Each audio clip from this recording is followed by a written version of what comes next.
So folks, we do have about 10, 15 seats up front here and then over on the other side. So if you want to stand, you certainly can, but we do have a lot of seating still up front here.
Got a few folks still flowing in, so we'll give it just a minute or two yet.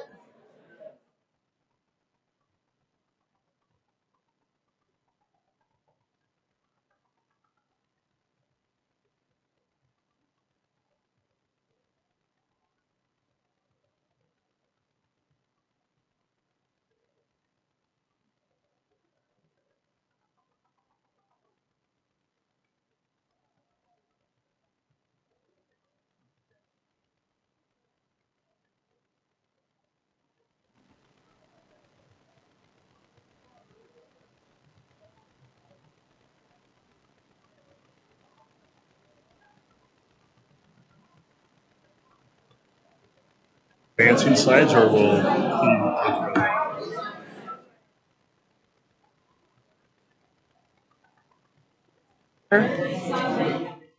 On the clicker, so then you can click. Okay, perfect. Oh no, that's wrong. That's wrong.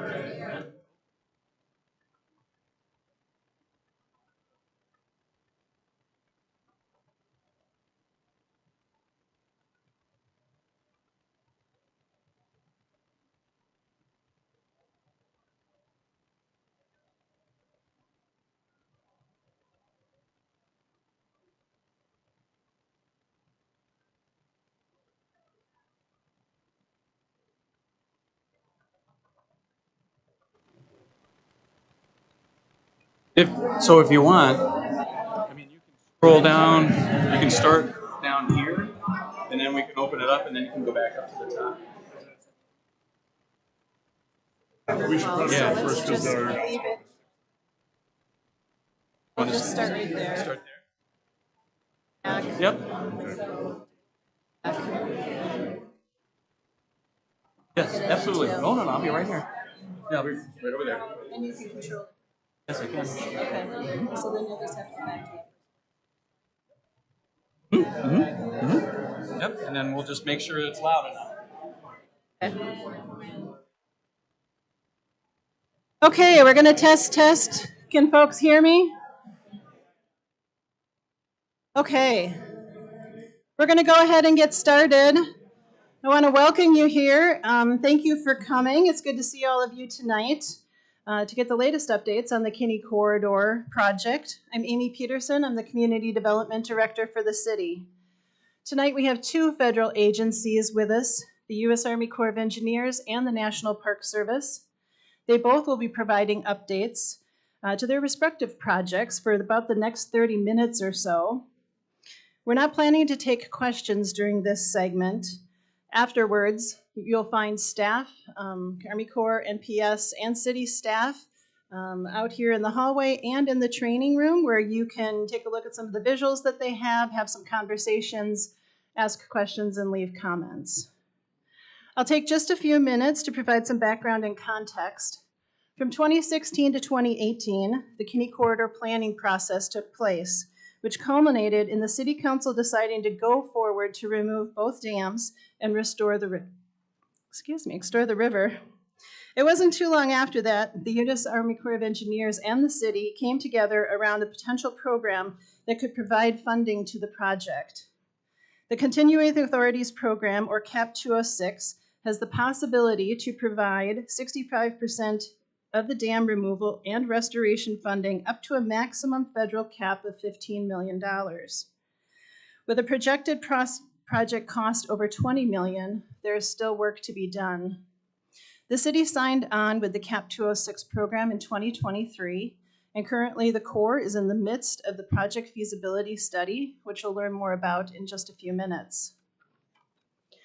As city staff was working with the Corps, it became clear that planning for the recreational amenities along the corridor needed to be happening simultaneously to the Corps project. And that was to ensure feasibility and seamless implementation. At that point, we were able to secure an award of technical assistance, so it's essentially time and staff expertise through the National Park Service Rivers, Trails, and Conservation Assistance Program. National Park Service staff have been working with city staff for over a year now, taking the Kinney Corridor planning elements and drilling down to the next level of planning and design. While today there are no funding sources for these planned amenities, we anticipate finding those sources during and after dam removal and restoration. Having these two agencies working together to fulfill the planning vision is extraordinary. The work hasn't been without delay or challenges, but so many people, including our federal staff partners, are committed to the goals of this project and the Kinney itself. So with that overview, I'll turn it over to Kevin Bogulke, Senior Project Manager for the U.S. Army Corps of Engineers, and he will kick off the feasibility study project update.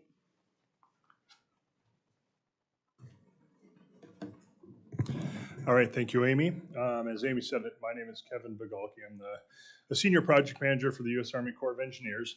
A couple of logistics. This is a formal public information meeting as part of our feasibility review process with the Army Corps of Engineers. So if you didn't have a chance when you came in, please do sign in. There is a one-page comment or question card. Please fill that out. We'll take those and bring those back, and they'll be inserted as part of the public review record. And then also just a general placemat project overview that you can take with you tonight. So just a couple of those things.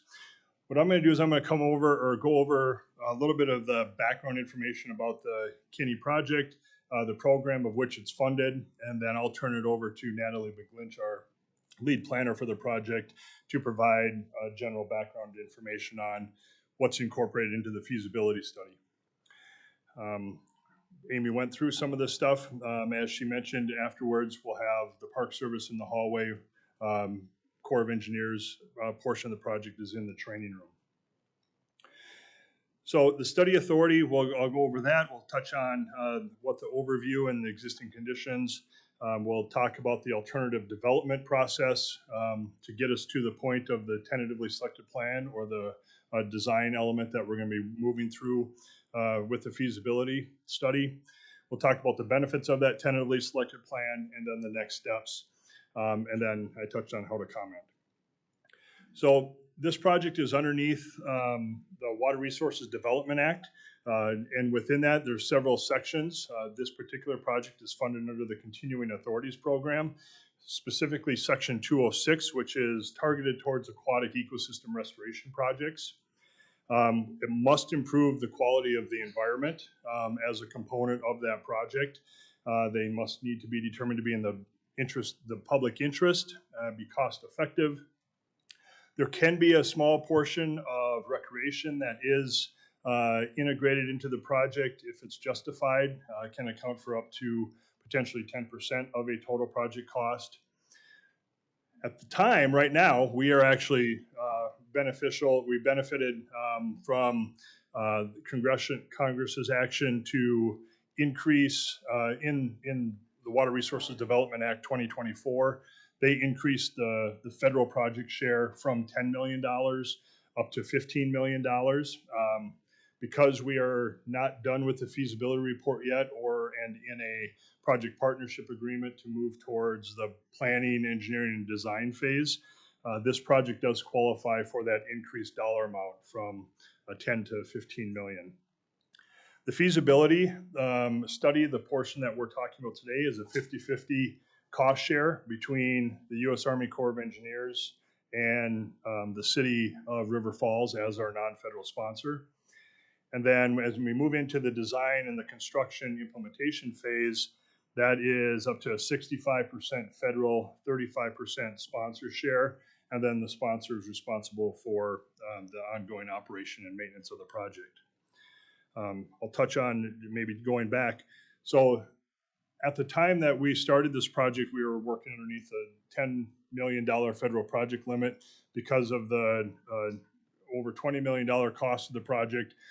Part of the delays, we needed to go through a waiver process that goes to for approval with the Assistant Secretary of Army of Civil Works in Washington, D.C.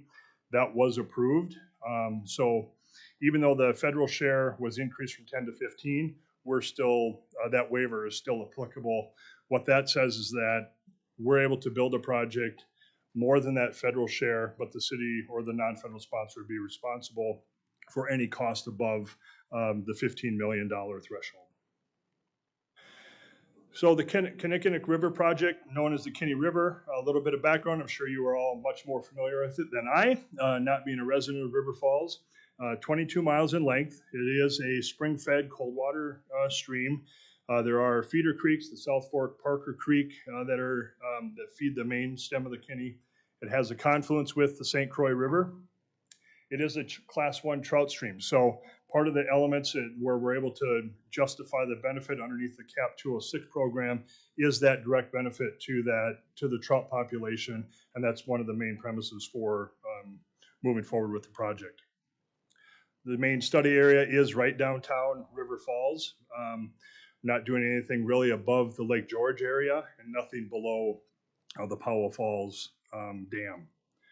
And as I mentioned, there's 2 existing dams that we're looking at removing in order to achieve that trout stream and environmental restoration aspect, along with some floodplain restoration work that Natalie will touch on in a minute.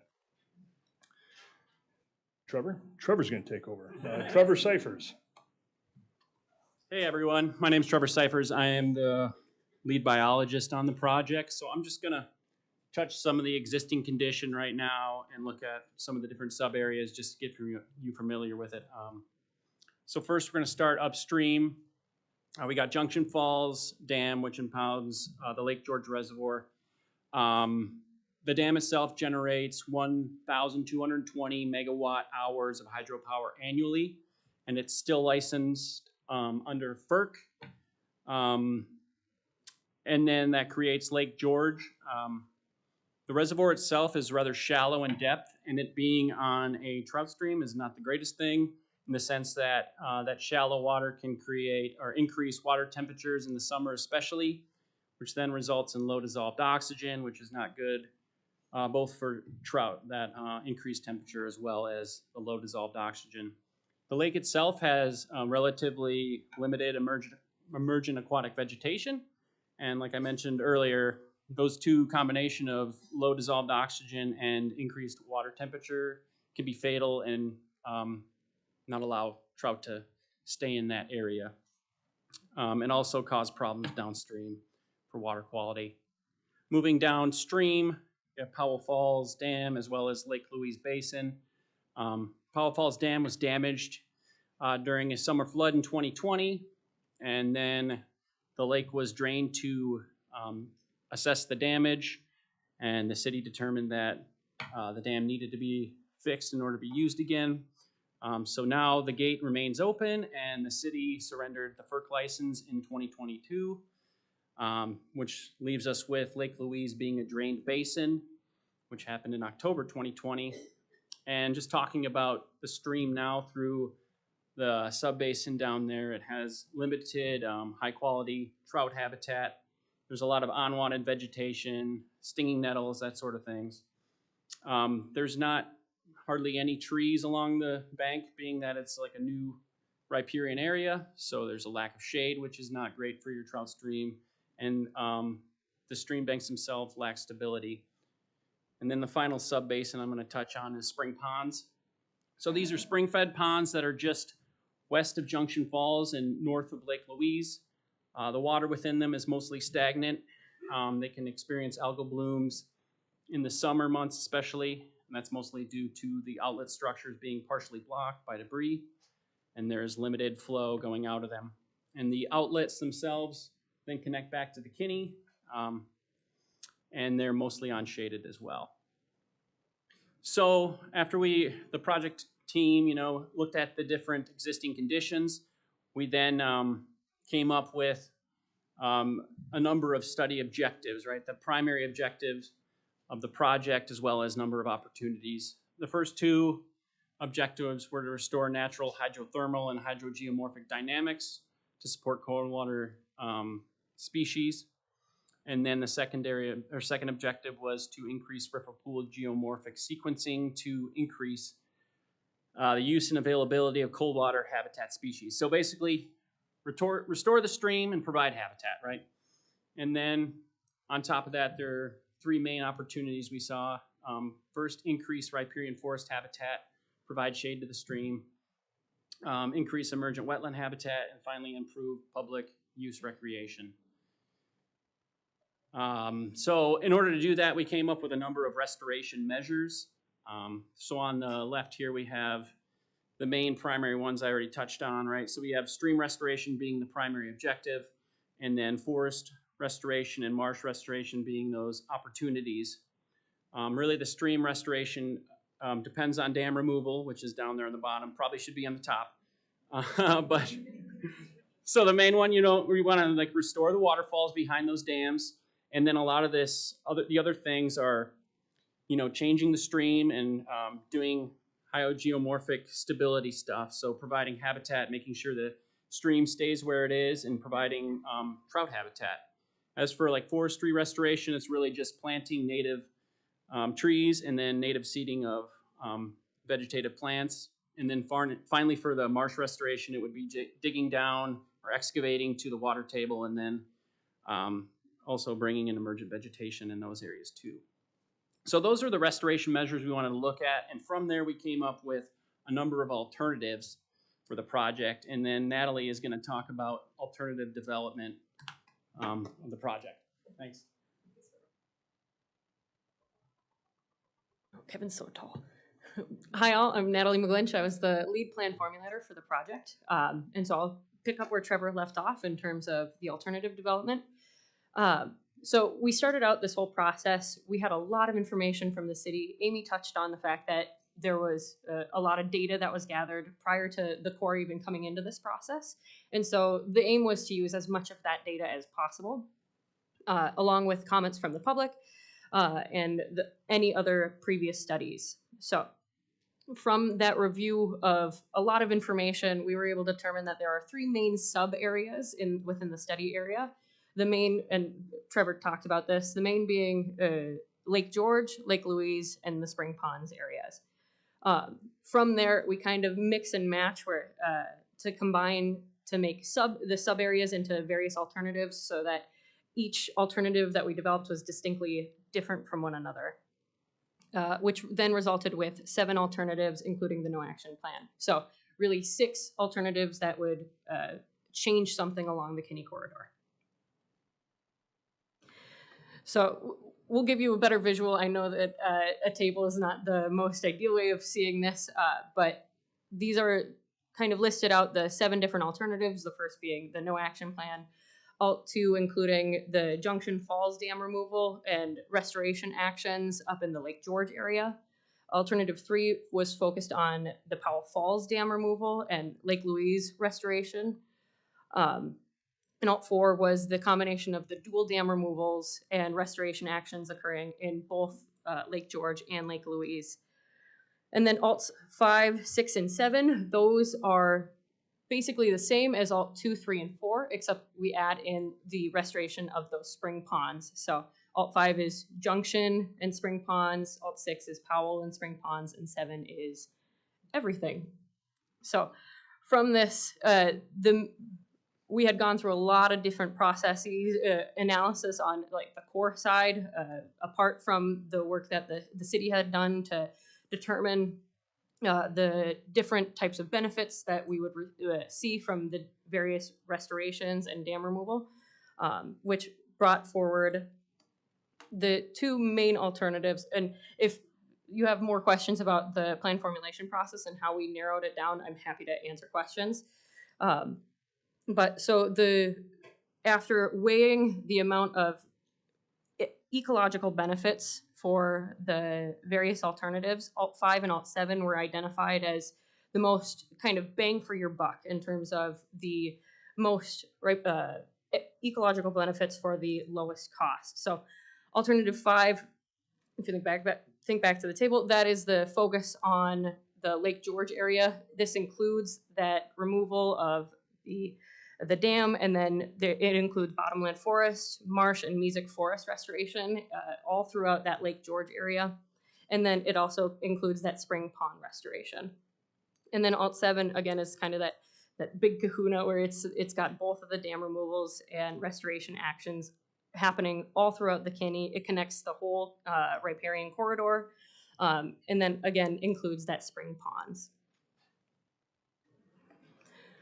So the kind of culmination of all of the work that went into this was going into a selection of a tentatively selected plan. This is the plan that we saw that was determined to have the biggest impact for the least cost and the most ecological benefits throughout, including like the lower Kinney.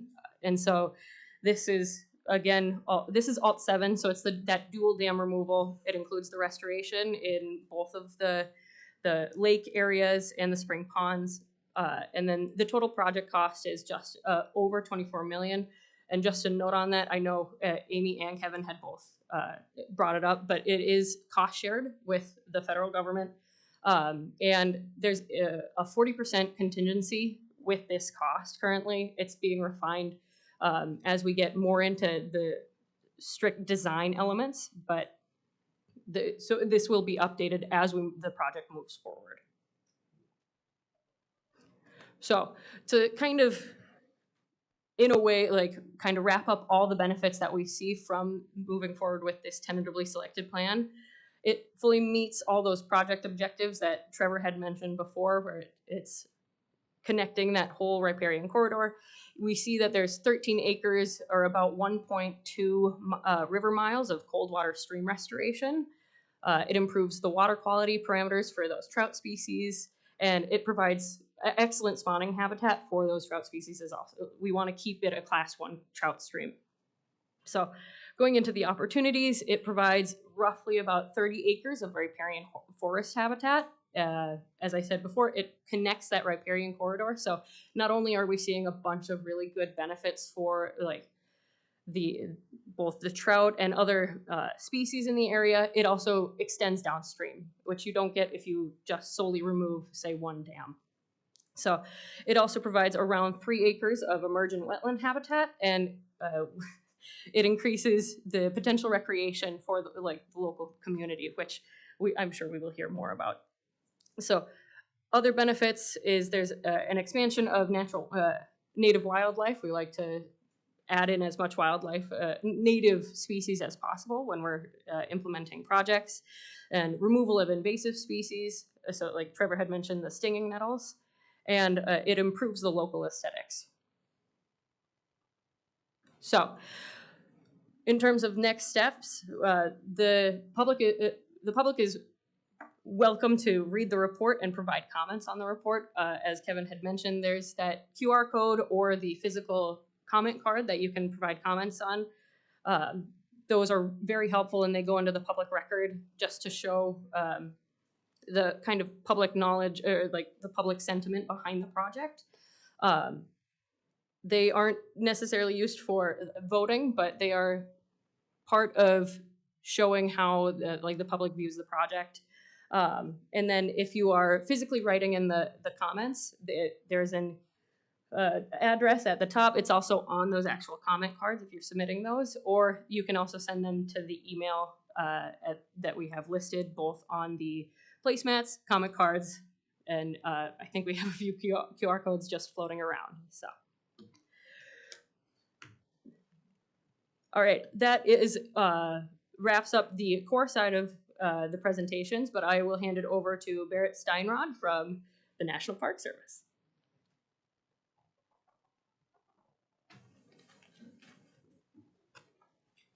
All right, good evening, everyone. My name is Barrett Steinrod. No worries, people get the mistake all the time. I'm a community planner with the National Park Service in the Rivers, Trails, and Conservation Assistance Program. And obviously, Amy already provided a little bit of introduction. I'm going to speak a little bit more about the Park Service's role in your local community over the next 15 minutes or so. But before I begin, I just want to do a quick poll by raise of hands. How many of you have been to a national park in the last year? Okay, wow, great representation of this community. And how many of you would like to be in a national park right now? Okay, all right, I figured. Well, excellent. That always seems to be the case. You guys are in line with the rest of the Midwest region when I ask that question. So one of the things I want to talk about tonight is the role of the National Park Service and why we're in your community. And I have some specific comments that I want to make sure I get right, so I will be referring to some notes here as I begin. But you're wondering, why is the Park Service here? We're not anywhere really near a national park. I mean, the St. Croix River is a national park, but why is the Park Service here? So the National Park Service, as you know, manages places like Yosemite, the Grand Canyon, but it also has programs.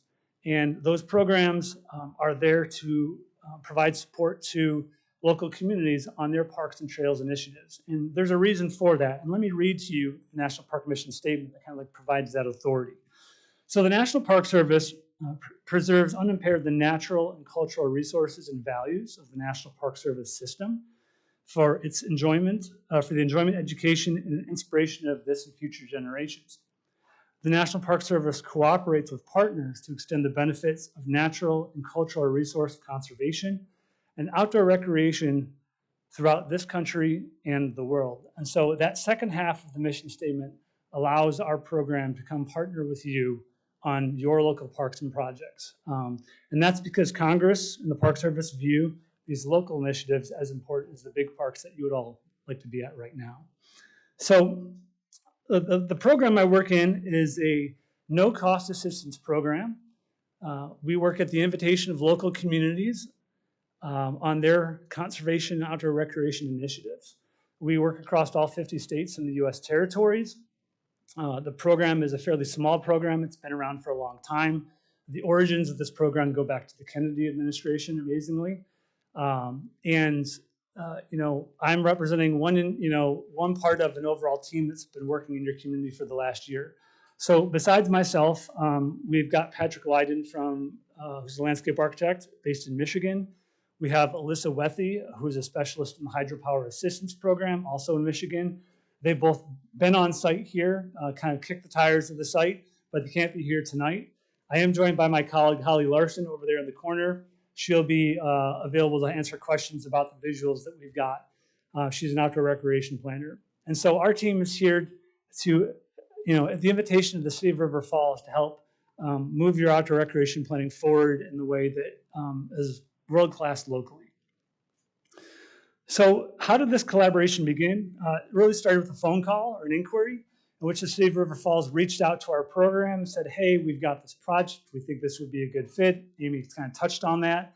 And in conversation with the City of River Falls, we realized this is a standout collaboration in which the Park Service would really like to be a part of it.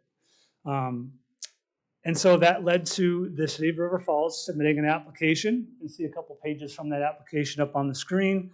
They garnered letters of support from local entities that have a stake in this project, and they made an application to our program. It was a very busy year last year when we received applications, and so we had a lot of hard decisions to make about staffing allocation, but this was a project in which we were able to allocate 3 staffing members full-time on the project. Most projects don't get that level of assistance. So you should be very kind of like proud of what you have locally and how the Park Service views your local amenity. I truly mean it when I say like world-class locally. It really seems to be that way.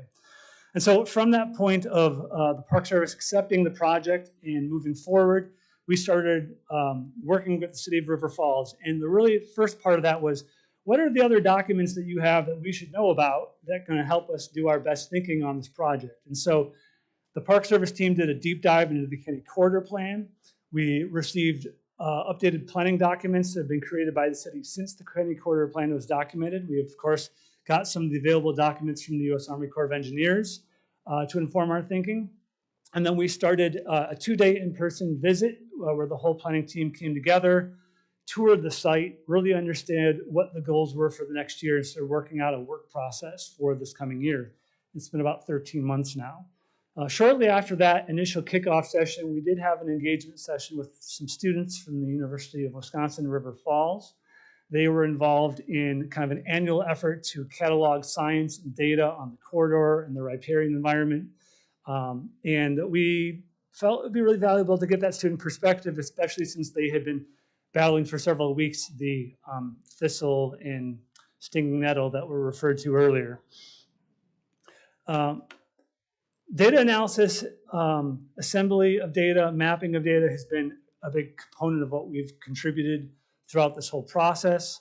I will just kind of, I guess, point out this map on the right side of your screen. That is a air photo base with the Kinnickinnic Corridor Plan visual base laid on top, with the CAP 206 plan laid on top, with parcel boundaries and road boundaries and sewer infrastructure and sidewalks and a lot of other layers there. And so like we use data to really inform our thinking and our exploration as we kind of poked and prodded around the site as we've done this design process. We've had regular meetings monthly with the City of River Falls over the last 13 months. This has truly been a collaborative process in which we've been working as someone who's at the table equally with an equal interest, but it's not our project, it's your project. And there's been additional site visits as we've needed to do them to kind of understand gaps in our understanding or to field check assumptions that we were making as part of the planning process. And so part of that included a kayak investigation of the river. You'll see Emily Shively there on a canoe or in a kayak on the far left. That wasn't just for fun, that was really to investigate the river, because there's a lot about this corridor you cannot see from the shoreline. You need to get onto the river to kind of assess it. Some of those being opportunity areas, stormwater outfalls, and such. So pages 74 and 76 of your Kinnickinnic Corridor Plan have these two tables displayed on screen. And these tables really constitute the bulk of the outdoor recreation desires within the vision for the Kinnickinnic Corridor area and the study area. These are really the basis for the outdoor recreation thinking that the Park Service has tried to do in the last year. So we're not trying to create anything new for you. We're trying to go deeper down the funnel of design based on what you've already done, based on the good work that you've already done. And so the work of the last year has really been focused on helping the community, helping the City of River Falls figure out the where and the what of kind of all of these ideas, all these elements. And I'll use the words projects, elements, recreation amenities kind of interchangeably. And a big part of what we've tried to figure out is, there's been change within the Kinnickinnic Corridor. The Army Corps has kind of illuminated what those changes are and will likely be going forward. And so we've really tried to understand what those changes are and how that impacts some of the recreation planning that's in the Kinnickinnic Corridor Plan. So to be clear, the Kinnickinnic Corridor Plan is an amazing plan, but it is a high-level concept document. And since its publication, there have been changes to this landscape that necessitate modification of some elements within that plan. So the Park Service and the City of River Falls have really been working to understand what those changes are and to explore design and implementation of outdoor recreation alternatives based on those changes. And this is to be expected in a high-level concept plan that's moving towards implementation over a period of years. So some of you may be wondering about what some of those changes are. Possibly a change of location to the city compost yard. Since the Kinnickinnic Corridor Plan was developed, right, the Lake George Trail has been developed. That's not going away, but how does new recreation infrastructure hook into that? thinking about bringing mountain biking trails closer to the city core versus being on the boundaries of the city, and a few others. So from this process here, the Park Service team, once we got this thorough understanding of kind of like the history and the site and kind of everything that it's presenting, especially in terms of the opportunities, we went through kind of what we call an icon placing process, in which we subdivided the entire planning area into kind of planning zones. And within those planning zones, we worked to identify the placement of recreation amenities based on kind of like everything I've shared with you so far. And those recreation amenities really kind of fall into two categories: place-based recreation amenities and path or corridor-based recreation amenities. So some of the placement of those recreation amenities have to do with river access locations based on like what the conditions are now and how conditions will change in the future.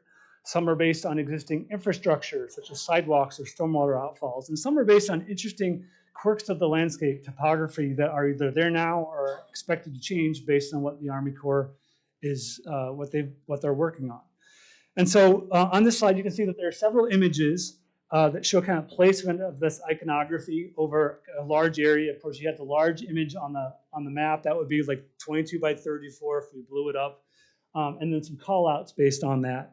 And you can see that, for a given recreation amenity, kayak launches that are place-based, picnic areas, things that are kind of contained within a specific geography, we've done our best to kind of like locate those in the landscape based on what the landscape's telling us.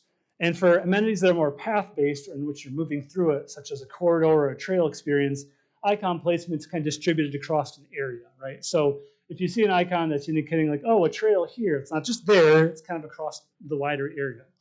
Now, the icon placement isn't really for you to try and memorize or take note of. It was really a mechanism to help the Park Service team cooperate with the city team and make sure that we're all in alignment on our thinking and communication. You'll notice that some of those icons are color-coded. I'm going to talk about what that means in a minute, but those colors indicate a level of kind of intervention within the landscape. So what are these interventions? So the icon colors that you saw on that previous map that were green were essentially indicating landscape architecture treatments or outdoor recreation amenities that were going to involve a light touch. So you can think of things that are, this is more of a nature-based area with minimal human intervention, but like subtle moves.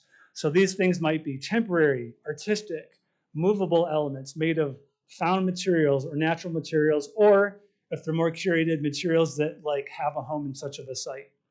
And so the examples that you see on screen constitute precedent, right? These constitute examples from around the world, actually, Central North America, Europe, and Asia, where we looked at what are other places doing around where there's waterfront in terms of recreation planning, captured a whole book of ideas, and then said, hey, what of these seem to be most culturally appropriate for your community? Got that feedback from the city. Some of those ideas are represented on there, although that's really a fraction of what we found. And so this kind of gives you an idea of like some of the things that could have a home in your community if you felt they were appropriate in terms of the light touch. A moderate touch goes a little bit further. In this touch, this is integrating man-made features into the landscape in a way that's more clearly visible. Things aren't dominant, but edges are clearly defined. Topography is more clearly legible. Construction detailing is more precise. This is kind of typically what you might find in a high-end park that's not overly designed. And again, you're seeing examples of these kinds of ideas captured from around the world. And then lastly, that kind of intensive treatment. So these would involve outdoor recreation amenities and interventions that are highly architectural, strong form, high design, still utilizing material palette that is stone, wood, the same kinds of elements that you'd see in the other sites for consistency across the whole area, but maybe including subtle metals, some hardened surfaces, and well-behaved plant varieties, right? So in terms of the recreation amenities across the site, I'll just back up briefly. Those icon placements were like thinking about kind of like the level of intensity across the whole watershed and trying to do it in a really thoughtful, responsible way. So based on everything that I've shared with you, And sorry, my voice is getting a little bit tired. I tend to speak too loud sometimes. I want to talk about how all of that feeds into kind of the sneak peeks you're seeing on the slide here and what you've already kind of gotten a glance at out in the hallway. So following this kind of like mapping and placement of amenities based on like whether it's a place-based or path-based and the level of intervention, the Park Service really started working with the City of River Falls on understanding whether the placement of these features was appropriate. So we started doing detailed concept design planning. We wanted to understand, like, oh, we proposed an amphitheater in this location, or we proposed river access in this location, or, a place-based amenity, does this truly fit based on kind of like doing more detailed design, like at scale?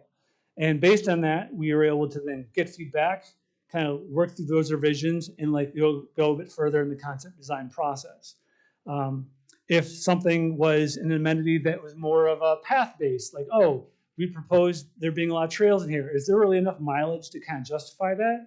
Would it be too tight and crowded? Does this really make sense? And so that detailed concept design work was really designed to then kind of like check assumptions and make sure those assumptions are valid, and then continue to further refine. And then based on those detailed concept designs, we've put together a series of scene renders to kind of cast a vision for you of some of these locations within the watershed 10 to 15 years after the Army Corps would have completed its restoration work. So you're seeing kind of a glimpse of what those rendered boards are. You're going to see them out in the hallway shortly. But to be clear, the Park Service is not prescribing anything for your community. We're trying to cast vision as best we can, as responsibly as we can, in a way that is frankly demanding of the world-class level that you have in this community, and give you a sense of what's possible. So when you look at these scene renders, when you consider the ideas that are proposed, there's a whole lot of analysis and process that went behind that. I've explained some of that for you, really want to get you excited about that fundraising and championing these things that you're going to want to have down the road.